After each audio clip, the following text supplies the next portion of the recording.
They laughed when he walked down the aisle with her, the alien outcast whose data sheets read like a tragic comedy. She was labeled biologically broken, a genetic glitch by the Interstellar Council, a walking cautionary tale. Her pheromones were unpredictable, her fertility readings unreadable, and every compatibility test ended in a red alert. The human, average in height, unimpressive in muscle, and notoriously sarcastic, grinned like he owned the galaxy anyway. Nobody understood his choice, and the galaxy didn't hesitate to make it public. Holonews panels dissected the wedding with glee, commentators mocking his questionable taste. Alien tabloids ran headlines dripping with ridicule, and live-stream chats exploded with memes of the human hugging what they called a space lemon. The ceremony itself was an endless parade of snickers, whispered bets, and subtle barbs, but the couple barely noticed. She smirked as her veil flared unnaturally in zero-G, and he adjusted his tie, shrugging. "I think she's hot," he muttered under his breath, loud enough for a passing drone to pick it up. A bot recorded it, replayed it, and a dozen alien species face-bombed simultaneously. They laughed, they snickered, they whispered about genetic mistakes, but he saw her differently.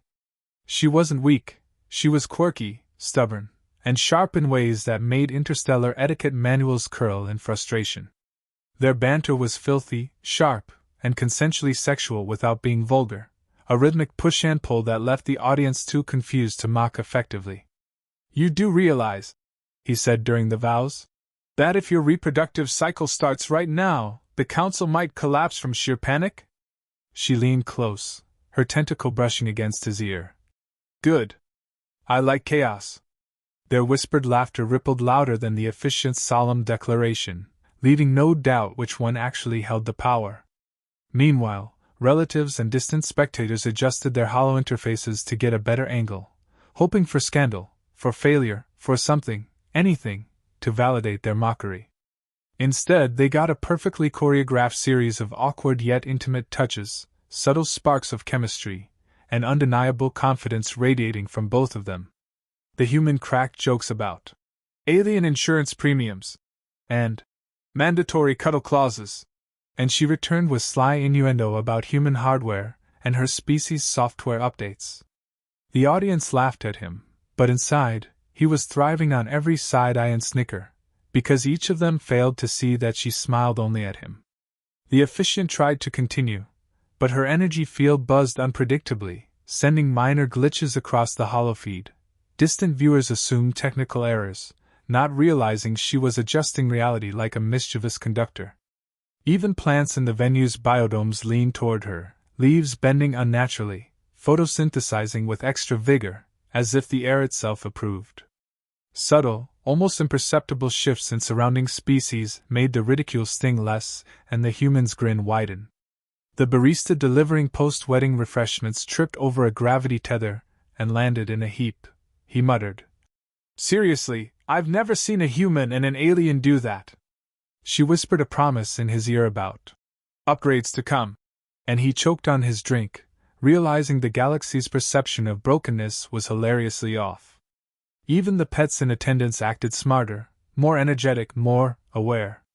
Nobody noticed that she had spent the ceremony silently testing the limits of her catalytic effect, calculating, reacting, evolving. By the time the last laugh echoed into the void, the human held her hand, their fingers entwined in an unspoken agreement that nobody else mattered. Mockery reigned from all sides, but their laughter, dark, intimate, and audaciously adult, cut through like a laser. The galaxy assumed weakness. The human assumed adventure. She assumed patience, for the fun was just beginning. And in that room, buzzing with ridicule, the real joke was on them. It started small, almost laughably insignificant. The morning after the wedding, the neighbor's cat, a notoriously lazy spheroid feline, leapt from the balcony with the grace of a trained acrobat. The human noticed, pouring his coffee, and muttered, "That cat has been dead weight for 5 years." She smirked, brushing crumbs off her tentacle-like hair. "I told you, some things just need a catalyst." At first, they laughed it off, assuming coincidence, cosmic radiation, or sheer placebo. But then the anomalies spread. Gym records shattered as alien species suddenly bench-pressed amounts that would have killed them yesterday. College students scored perfect exams, seemingly without studying, smirking at their bewildered professors. Neighbors started showing unexpected vigor, workers unusually focused, lovers inexplicably hornier, and entire ecosystems twitching with minor enhancements. Even the local insect population had evolved sharper antennae and more curious behavior. The human blinked at a holographic chart showing population wellness indexes spiking without warning. You did this? He asked, eyes narrowing. Did what? She said innocently, though a barely perceptible hum radiated from her body, as if she knew exactly what she'd done.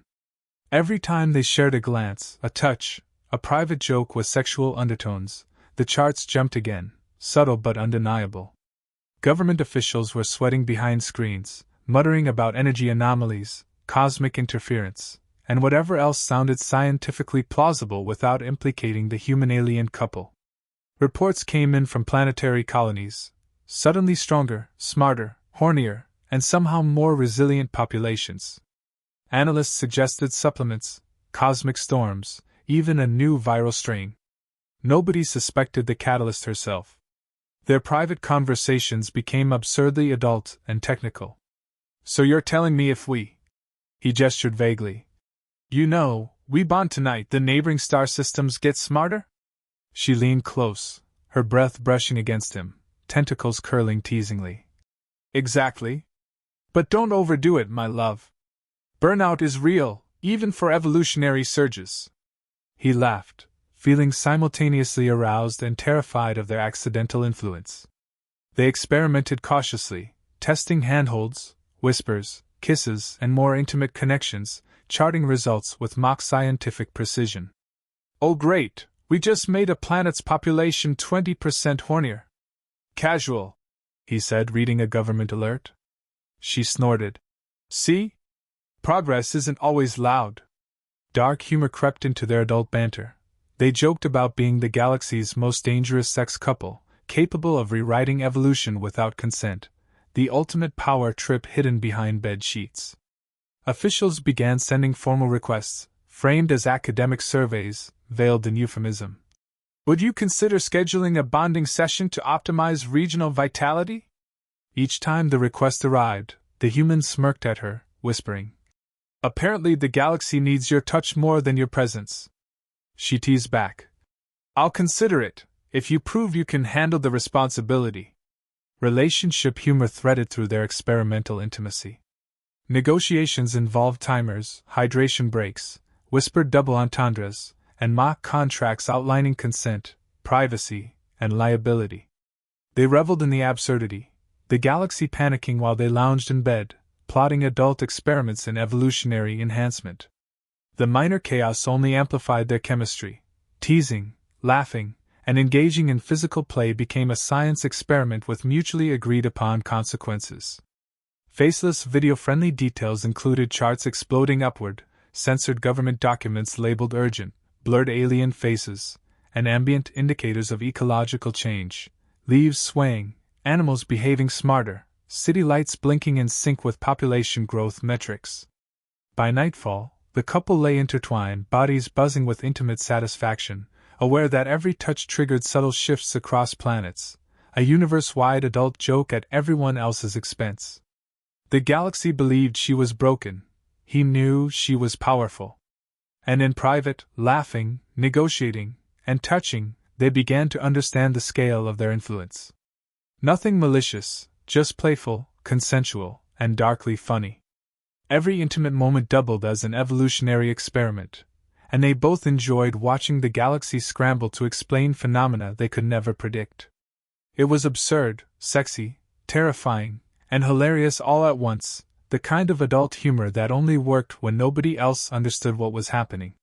Their laughter echoed into the void, a mix of mischief, romance, and audacious power. The galaxy's reaction escalated from confusion to desperation faster than anyone expected. Diplomatic channels buzzed nonstop, every council, corporation, and planetary bureaucracy sending veiled requests that read like bad euphemistic poetry. Would the human consider facilitating a bonding window to enhance regional vitality? One request read, accompanied by charts indicating reproductive spikes and population improvements. Another begged for coordinated physical liaison sessions, framed as scientific necessity. Officials tried to maintain decorum, but their trembling limbs, sweat-stained uniforms, and stammering translators betrayed panic. The human scrolled through messages, raising an eyebrow. You're telling me the entire galactic population is begging for us to, what? Consensual sex? He glanced at her, half in awe, half in disbelief. She rolled her eyes, flicking a tentacle with mock irritation. They want my touch. You're just along for the ride. Dark humor bubbled under their adult banter as they traded euphemistic insults. Well, I always wanted to be a universal hero, he quipped. But I didn't imagine it involved this kind of hands-on work. She smirked. I've been waiting centuries for someone to negotiate our terms properly. The absurdity of it was intoxicating. Every request arrived cloaked in officialese, contracts requiring signatures for liability mitigation, schedules proposing intimate hours with break periods, and legal disclaimers about unintended planetary consequences. They laughed over coffee, comparing clauses like any couple debating weekend chores. Clause 17. The human agrees not to. Oh, never mind, it's exactly what I thought, he muttered, reading a document that described bed-based evolutionary interventions in painfully sterile language. They decided early to maintain boundaries, turning bureaucratic desperation into a running joke. Tell them we only operate under mutually agreed consent and bedtime snacks, she said, smirking. The human nodded, drafting responses filled with dry sarcasm and adult double entendres, sending formal refusals while hinting that playful cooperation could be arranged under strictly private terms. Meanwhile, outside their control, subtle upgrades continued wherever they laughed, touched, or whispered. Officials tried every indirect approach, scientific seminars, cultural diplomacy, even sending representatives with vague threats, but the couple remained inscrutable. Humor threaded through each exchange, dark, adult, and relationship-centered. They teased one another about the absurdity of being the most important sex couple in the galaxy, negotiating schedules like office meetings while secretly enjoying the ridiculous power trip. Every intimate moment carried consequences, but they treated it like a playful experiment. The human found himself developing stamina he never expected, both physically and mentally, while she guided each encounter with teasing authority and affection. Together, they balanced pleasure, consent, and experimental influence, laughing at the galaxy's inability to understand simple relationships. Faceless video elements showed blurred documents, encrypted schedules, fluctuating population charts, and glowing indicators in distant cities, suggesting changes without revealing faces. Holographic projections of alien council chambers vibrated in panic, their members pleading with text overlays like desperate subtitles. The couple sipped tea, their legs intertwined under the table, exchanging sly winks and whispered jokes about stamina metrics and recovery times, fully aware the universe depended on their discretion. They joked about parental responsibility on a planetary scale, about cosmic insurance, and the ridiculousness of their own notoriety, all while keeping it consensual and intimate. The more the galaxy begged, the more they reveled in privacy, joking that even gods might need therapy after witnessing their combined influence. Adult humor and HFY satire merged, humans doing what aliens never could, handling intimacy responsibly while inadvertently running evolutionary experiments.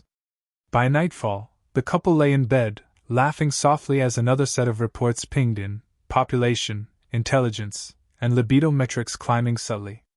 They whispered double entendres about managing growth and optimizing outcomes, fully aware the universe's most desperate officials were watching through blurred communication channels. The real power, they realized, wasn't just in her biology. It was in their partnership, their humor, and the audacity to do exactly what they wanted while the galaxy writhed in bureaucratic agony. They had turned ridicule into authority, desire into strategy, and consent into a weapon far more potent than any starship or army. And they laughed, quietly, as the universe adapted around them. By the time the galaxy reached peak panic, she finally decided it was time to reveal the truth. Everyone had assumed she was broken, defective, incapable of contribution, a laughingstock in the interstellar community. The human shrugged at yet another desperate request, sipping his coffee and smirking. So what's the deal? You're broken, or the galaxy just really likes chaos.